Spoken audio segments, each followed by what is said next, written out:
voices because that's what I do in my life, because I'm a little bit crazy. And it's this really comfortable voice that I found, and it sounds like a little girl. And kids kind of, I don't know, they make weird pauses and breathe at different times, and some words are louder than others, and it's funny because I say that I was like, I just studied children, you know, I just sat in the park and stared at children until I got arrested, but then I booked the job. I mean, you do have to study children. How do you find the children? Where do you study find children? the children? I don't have children. You have a band? I have nieces, a lot, you know, and also kids in movies, and, you know, throughout my life when I see things, I kind of log them in. So there's been kids in movies before that I kind of, there might be a little essence of a certain child from a certain movie, or, you know, I just compile things in my head. Cool. Hi, my name is Brian. Hi. And I was going to ask you a question regarding voice acting in general and stuff, especially with this particular project of yours. It was had to be very stressful and under a lot of duress at some points. Was there like a tactic you used to like get in the moment to show the urgency, or like get your voice up to like screaming or like panic level that you used that was very helpful by a chance? With Clementine, you know what's funny? That's kind of my kryptonite with her voice. I thought, is this one thing to talk like a child, but then to scream like a kid? I felt like those were maybe the moments where I was like, man, I sound like an adult. Like I would be like, man, you guys can pitch that up. So that was actually tricky for me in the voice of the character, just because it's one thing to talk like a kid, but to scream like one, for some reason it was hard for me to do that. We usually save most of the screaming and yelling for the end of the session to save our voices. The director is usually pretty, you know, key on that one. But no, you know, because we get to spend so much time with the dialogue and with what's going on in the game, I got to, you know, to the point where on cue you can just, you know what I mean? You just do it. But they give you good direction, you know, and if it's not what they want, they're like, yeah, that was good, but this time, like, we want to scream like your eyeballs being gouged out, you know what I mean? So, like, you get direction even on the screams, but they do save them for the end of the session, and I have done sessions. Actually, in season 1, I played a woman. They're like, hey, do you mind just doing the voice of this woman it's when they're at the hotel, this woman's getting attacked by walkers, and, well, she gets bit. You can either choose to shoot her and I was that woman. It was right before I went on vacation, thankfully, because I totally jacked up my voice, and I will never do that again. I was like talking like this for a week, and I was like, oh shit. So that was stupid, but you know, in general, we take caution with that. Yeah. Awesome, thank you. Yeah, thank you. You played some of the walkers in the first game, is that right? No, I've never been a walker. You've never been a zombie? Okay. No, I don't know why. But if I think you I'd make it great. had to be a zombie, what would a zombie sound like? That's perfect. Do you? That actually hurt. We're getting the life. Maybe I don't want to be a walker. That sounded like a game zombie. Do you, when you're going through it, do you often have one take and it's good, or is it more often that you need to do a couple takes or something? What's funny is actually the really emotional scenes, like the hardest, worst ones in the games, like with Lee or the end of season 2, because I'm so there emotionally. Those are the takes that normally, they always get about 3 takes. It's never like one and done. They'll get a take, and if they love it, they still get another one for backup. Every line. Every line, you're at least 2 to 3 takes, if not several more. But during those very emotional scenes, I generally only had to do like the 2 to 3 takes, and then, okay, move on. And they don't want to keep me there too long, because, you know, when you're really in the moment and you're really emotional, you know, if you're like, actually, what do you want? You're like, I'm crying. You know, I need to stay here, don't break me. Did they, for those emotional scenes, did they actually bring Dave Fennoy in? Were you in the same room? No, but he recorded before me, and I did hear some of his lines in my headphones, but no, we recorded all of that separately. But Julian Kwasniewski, the director, is like a shiny golden god of directors, and he's an amazing actor as well. Actually, he's been in both seasons of The Walking Dead, bit parts, but he's good. I know Gavin, you're really good friends with Gavin Hammond, who plays Kenny. He's my best friend. How many of you guys would like to see Gavin Hammond out at one of these Walker Stalker cons? How that go? All right, let's bring him out. Come on, Gavin. No, I'm just kidding. He's coming. Maybe sometime in the future. We want Gavin, we want Gavin. Where were we? Over here. Right over here, yeah. Hi, my name is Michelle. Hi. If you could take any episode that's actually happened in the TV show and incorporate it into an episode of the game itself, from your standpoint as a fan, what do you think would be like the fun or the most fun or the best episode to do? Ooh, that's tough. God. There's so many episodes. Look, I'm tapping my toe. I don't know what to say. That's so tricky because all of the seasons are so. God, I need help. Hold on. Yeah, Like I'm trying to think of like the prison or. Well, I thought child. I thought maybe the Sophia out of the barn thing. Like how would Clementine react to the other Oh, you children? mean like as Clementine or I thought you meant me. I'm like, oh gosh, the one where Daryl kisses the girl. Wait, did that ever happen? No. Okay. Sorry, I know it's a hard question. No, it is. Well, this is probably a little bit more vague. This isn't as pinpointing to an episode.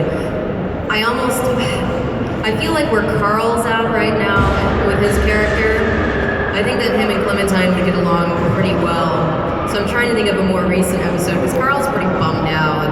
I mean, he's like a teenager now and he's already dealing with hormones on top of the world that he lives in. So maybe just in general, like if I were to have her come into the show in any way, shape, or form, I would say like in the new seasons coming up, just because it would be cool for him to have someone to relate to and her as well. And I think they'd make a good team. Thank you. I didn't really answer your question. No, it's good enough. Thank you so All much. right. You're welcome. Good enough. Thank you. All right. Hi, Melissa. Hi. It's Tom. Hi, Tom. Nice hat. Thanks. I was wondering, since you don't get to see the animation, is it weird for you to record the different dialogues for a player to pick? It's actually really fun. If this was the very first gig I ever booked in my life, I would find it pretty challenging, actually. But I've been doing voiceover for about 14 years. Ooh, wow, that's a long time. Sorry, I just thought of my age. Oh, God. Started when you were 7. Yeah, I was 6. I've done a lot of work in games, so I'm used to like not even sometimes knowing the context of what's happening, and different reactions and whatnot. But I guess this is unique, and all the choices are one's maybe more neutral, one's the sassy, one's the nicer. It's a really cool like acting experience because we don't record them like, all right, today we're gonna do all the nice choices, tomorrow we're gonna be grumpy. We do them like bam, bam, bam, and I don't know. I'm trying to equate it to something. It's like if you have a really good physical workout or something, and afterward I get so into my head and focused on making such distinctly different responses vocally that it's actually a really cool workout. It's not difficult. I'm very used to it by now, and I love it. Okay, thank you. Yeah, thank you. Kenny. All right, so I don't know if anybody's sorry. Has everybody seen the cosplay of these guys walking around? Yeah. You are all amazing. Could you come up here? I just want to. Come on, bring AJ. Come on, Kenny. I don't know where the rest of the group is. I can't see anything. Check this. Like, check this guy out. seriously. Give it up for Kenny, everybody. He looks great. All right. Thanks, man. Yeah, well, while you're up here, you might as well. Yeah. Yeah, All right, so it's kind of a spoiler, but I guess it doesn't really matter much now.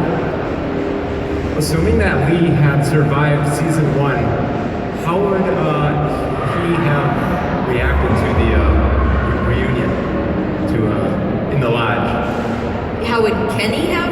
How would Lee have reacted to finding Kenny? How would Lee? You know, I think all in all, I mean, I know that you can kind of play Lee and Kenny in a more, they were either like, it's all right, man, I'm sorry I reacted that way, and Lee was more forgiving, or Lee and Kenny had a little bit more of a, what's the word, friction, conflict in their relationship. I guess it depends on how you played it in season 1, but I think all in all, regardless, I think Lee would have been happy, because even though Kenny, bless his heart, but he's, you know, he's different, he's a special kind of guy. I still think in his true core, he's a good person, and I think Lee knows that, Clem knows that, Kenny knows that, so I think he would have been psyched. Can I have a hug? Yes, this is like our This will be 50th. the only hug given at this panel. All right, cheers for Kenny. I love you, man. Thanks, Kenny. Let's go over here. Hey, Melissa. Hi.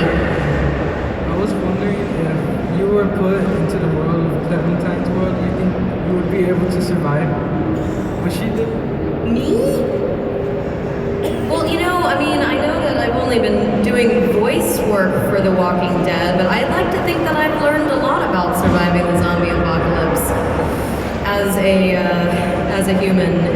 And I mean, and I'm the kind of person that randomly already has like my group of people picked out that, all right, if the world comes, I've got my core group of people that I'm like taking with me to the mountains or whatever. So I would like to think that and in fact, when I was kind of creating the voice for Clem, I'd like to think, and this is a huge compliment to me because she's probably way better of a kid than I was, but that I have some similarities to her personality as a child. Just complimented myself. My parents are like, yeah, no. But I'd like to think I do pretty okay. I think I'd survive at least as long as she has thus far. I think.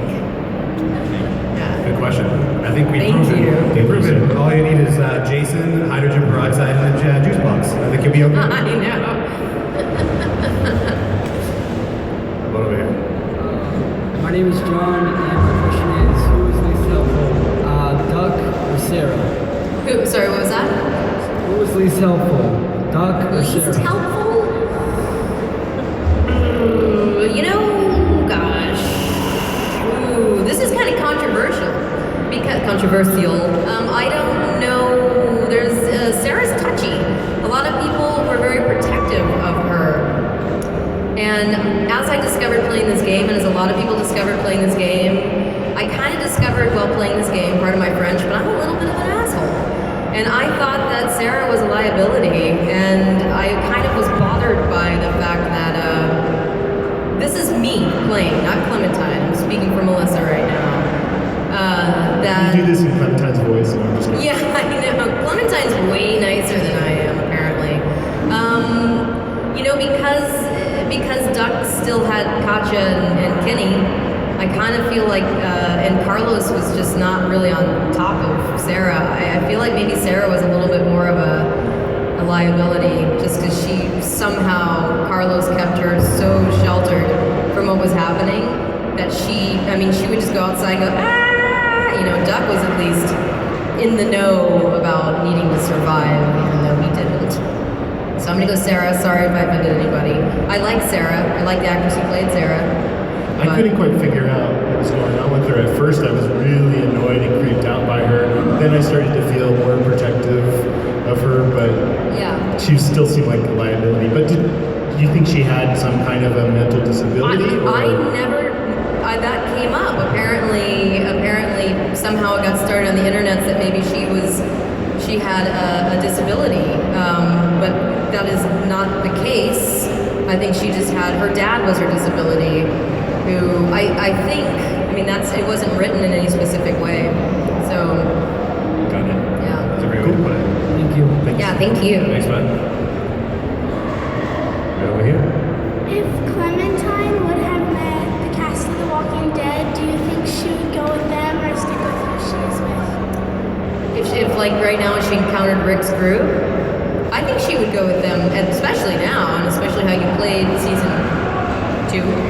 I think she would most definitely go with them. I think she would actually trust them a lot. In fact, Rick's group kind of reminds me of the initial group in season 1. So yeah, I think she would, of course there'd be that initial kind of like, all right, what are these people about? But, I think, and again, Carl and her at this point are, she's younger than Carl, but there's similarities in their situation. I think she would go with them. Yeah. Thank you. Do you think her innocence is completely gone now after everything that's happened in season 2, or is she still a kid? No, I think she still has, some kid moments. I mean, in season 2, there were definite moments where, she's kind of a little bit more, probably more like a teenager now than she should be, more like a 10-year-old, and she's definitely being forced to age more than she is, but she still has those kind of innocent, like with the whole Luke and Jane thing, and they're talking about the kissing, and she's like, I know what you're talking about, like she's like, I'm not a dummy, she's still a kid, you know what I mean? So yeah, she still has her essence of innocence. That's good. Hi Melissa, my name's Ryan. Hi Ryan. Hi, I'm almost done with season 1, so I already know a few things now. Alright, yeah, alright. Sorry. That's all good. I knew that coming in here. While you're playing the game, have you ever heard yourself, well you do hear yourself, have you ever thought about saying something differently than how you did say it in the game? Like you could have added like a different emotion at one point? Yeah, well, more so, the writing, as far as the writing goes, we don't really have room to improv because the writing is so spot on. They're so talented. It's not like, this next line, just do what you want with it. Like, I never have a need to do that. When I am playing the game, I of course, sometimes will be like, oh, they went with that take. I am, of course, critical of my performance. But thankfully, not all the time, because again, the performance is in such good hands with the director that they usually just knock it out of the park, and they get out of me what they need, and it's. But yeah, I definitely play the game, and I'm like, oh, I didn't like the way that sounded, but not that often, which is good because I can be very critical of myself. So. Awesome, thank you. Yeah, thank you. All right, cool. Yeah, right get on now. that. Get out of here now. Run! I got a computer right up here. Hi, Rick. You basically touched on what I was going to ask before. Now, if Carl and Clem did have a season together, how would they feed off each other? Because he's so dark right now. Yeah, I almost feel like that Clementine would lighten him up a little bit because, yeah, he's pretty dark. Like he's to a point where it's like, oh man, I hope this kid catches some kind of a break of some kind because, yeah, it's. I think there's enough innocence left in her that she might be kind of like a breath of fresh air and someone he could relate to because he doesn't really have anybody at this point that he can relate to. He's grown up. He just grew up too fast. Exactly, and same with Clementine, but she's, because she is at least a few years younger than him at this point, right? I know in the comics, it's like spacing out. What's going on? Carl, Clementine. Yeah, I think so.